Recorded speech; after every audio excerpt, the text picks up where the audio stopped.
তোরা রাইড করলি আর কিরকম রাস্তা দিয়ে এলি? অসাধারণ। রাস্তাটা কেমন? মনের মতো। বাকিদের জন্য কি বলবি?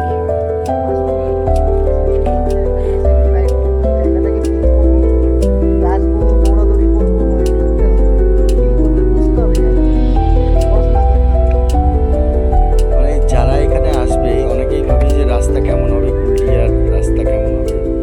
তুই যদি বলিস তাহলে বিশ্বাসযোগ্য হবে ব্যাপারটা বাকি রাইডারদের।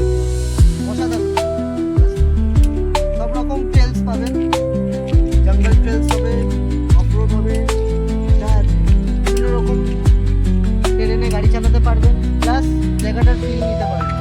অসাধারণ। সব থেকে সিনিক বিউটি হচ্ছে লিঙ্গেশ্বরের। এখন আমরা যাচ্ছি ঋষিয়া ড্যামের ওখানে।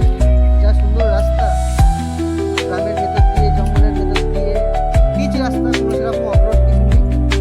সিনিক বিউটিটা জাস্ট দেখতে বাধ্য হলাম দাঁড়াতে, বাধ্য হলাম।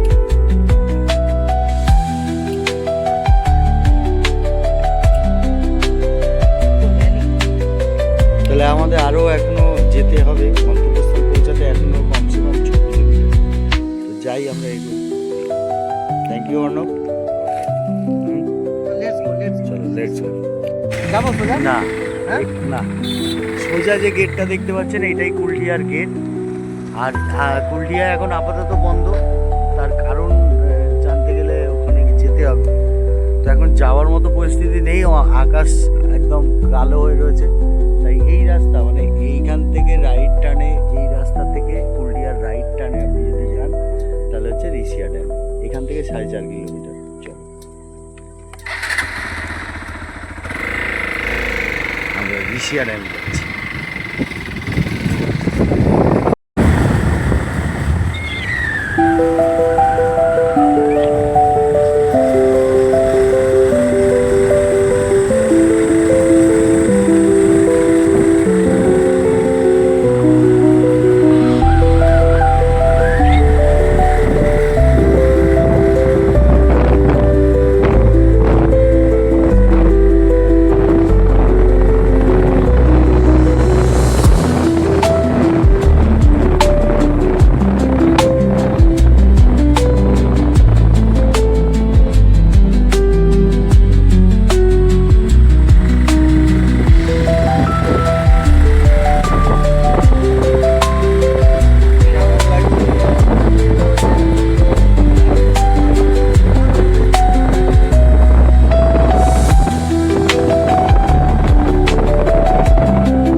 ঋষিয়া ড্যামের খুব কাছাকাছি এসে গেছি।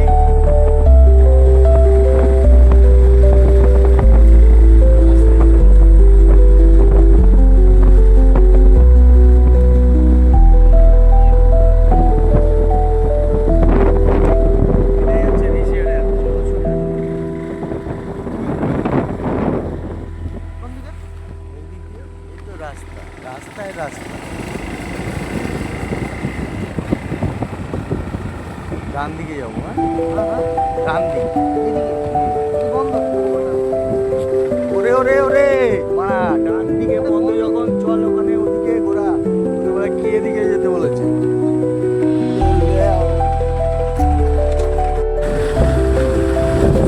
এখানেই সাইড করলাম।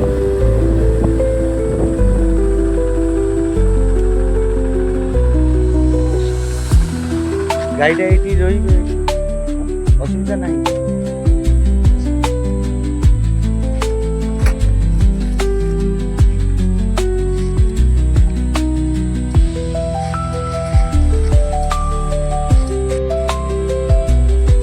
আমরা এখন আছি ঋষিয়া ড্যাম। ড্যামটা যাবো, ওইদিকে রাস্তা বন্ধ ছিল, যেদিকে গ্রামের ভেতর দিয়ে এলাম। চলো যাওয়া যাক।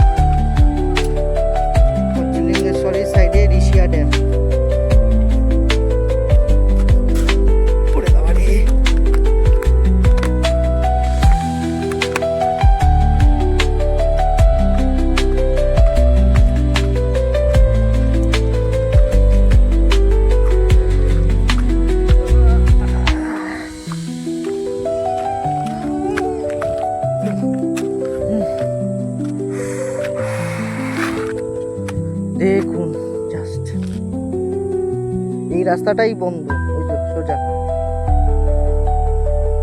ব্যারিকেড দেওয়া আছে, এই জন্য এই রাস্তাটা ধরে এলাম আমরা।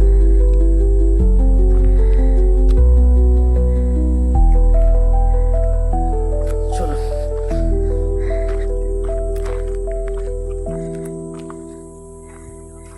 আচ্ছা, ওদিকেও গাড়ি বাইক ফাইক নিয়ে গেছে।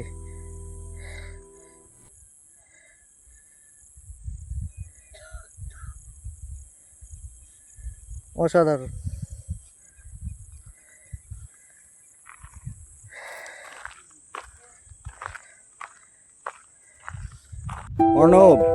অর্ণব রয়েছে এখন ঋষিয়ান ড্যামে, এবং ড্যামের ওপরে অর্ণব আজকে মানে বিভিন্ন রকম বস্তু দিয়েছে ফটো তোলার জন্য। কখনো আমি দেখেছি সার্ফারের মতো হাতটাকে ছড়াতে। তো এখন কিন্তু ও রীতিমতো মানে নেচার প্রেমিক হয়ে গেছে, এবং আমি ওকে একটাই প্রশ্ন করবো, তোর এই যে একা রাইড করছিস, এই যে এই জায়গাটায় এলি, এখনো পর্যন্ত যে কটা স্পটে গেছিস তোর কেমন লেগেছে? সবার আগে এই ঋষিয়ানটা সম্বন্ধে বলে দে তাহলে।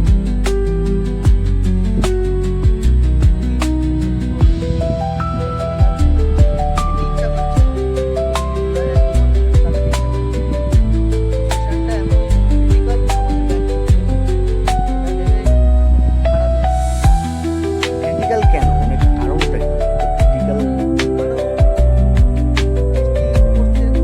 দেখিয়ে দিই বৃষ্টিটা কেমন করে পড়ছে। অল্প অল্প করে এখানে পড়ছে, কিন্তু ওদিকে সাদা ধোঁয়া হয়ে যায়। এটা হচ্ছে পুরুলিয়া, যে আমরা বলি পুরুলিয়া জঙ্গল, সেই জঙ্গলের এই রেঞ্জ আমাদের রেঞ্জ বিশেষ হচ্ছে আর সবথেকে বড় কথা, আসার সময় যখন আসছি বাইক চালিয়ে, রীতিমতো গা না আমার কাঁপছিল। কেন? মানে দাদা বললো এখানে অ্যাকচুয়ালি পুরুলিয়াতে বন্ধ, কারণ জিনাত আছে, বেরিয়েছে, এই জন্য এখন বন্ধ। আর বাঘ বেরোতেও পারে, চলে আসতেও পারে, বলা যায় না। কপাল খারাপ থাকলে দর্শন হয়ে গেল, এই দর্শন আমি চাই না। ভালে ভালে বেরিয়ে যেতে পারলেই বাঁচে। আমার রীতিমতো ভয় লাগছে জঙ্গলে গাড়ি চালাতে, ফাটছে, রীতিমতো ফাটছে, মানে শুকিয়ে আমসত্ব হয়ে তাহলে আমরা আপাতত মনে হয় রাইড করে বেরিয়ে যাওয়াটাই ভালো বেটার। অন্য স্পটে। নেক্সট আমাদের ডেস্টিনেশন থাকবে নীলগিরি রাজার বাড়ি এবং হচ্ছে নীলগিরি জগন্নাথ টেম্পল। ততক্ষণ পর্যন্ত টিল দেন বাই, টাটা। দেখা হচ্ছে শম্ভু ভাইয়ের সাথে। শম্ভু ভাই হচ্ছে ওনাদের বাড়ি এখানে। হ্যাঁ, তো শম্ভু ভাই এখানে কি করে? শম্ভু ভাই তুমি কি করো? মাছও ব্যবসা। এই যে আমরা ঋষিয়া যে ড্যাম গেলাম, সেখানের মাছের ব্যবসা। প্রত্যেকদিন মাছ ওঠে, কত কেজি ওঠে? 10 কেজি। হ্যাঁ, হয়। কত টাকা ইনকাম হয়? 200-300 হয়। আচ্ছা, শম্ভু ভাই মাছ বিজনেস করে। থ্যাংক ইউ শম্ভু ভাই, আবার দেখা হবে। হ্যাঁ, শম্ভু ভাইয়ের সাথে।